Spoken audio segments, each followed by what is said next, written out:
Moi, j'ai fait mon métier de journaliste en écrivant cet article. Rue 89 a rempli sa fonction de média d'information en le publiant.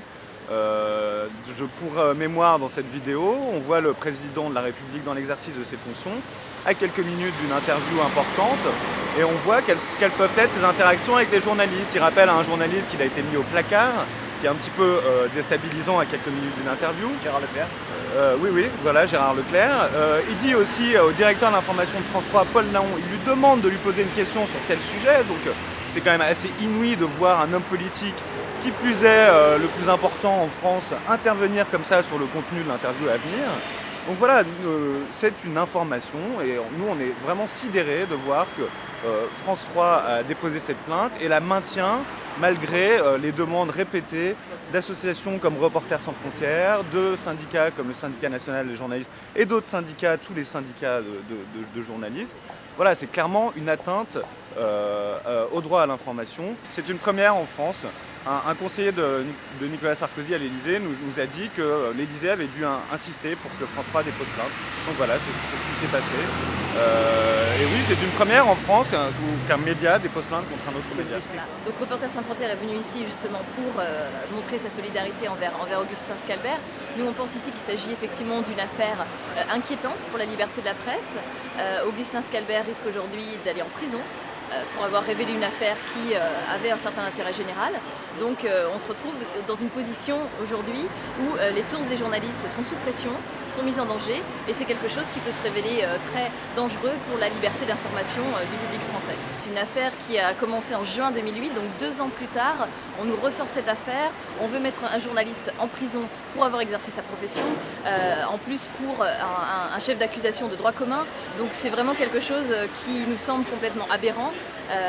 On est quand même en France, dans un pays démocratique, où on s'attend à voir moins de pression sur les journalistes. C'est vrai que la France détient le record européen en termes de mise en examen, de convocation et de perquisition au domicile des journalistes. Alors ce qui est troublant dans cette affaire, c'est qu'on poursuive un journaliste pour recel, donc recel de vol, comme si une information pouvait être volée. Donc c'est un véritable détournement de la loi sur la presse. Et c'est particulièrement déplorable qu'une entreprise de presse comme France 3 porte plainte pour une infraction qui relève finalement de la loi sur la presse, mais qu'elle transforme en infraction de droit commun, comme si nous n'avions pas affaire à un journaliste. Donc c'est une question qui va être posée et au juge d'instruction et à la Cour, parce qu'on ne peut pas accepter cela. De toute manière, il y a une jurisprudence de la Cour européenne qui est extrêmement claire là-dessus. On ne peut pas receler ou voler une information.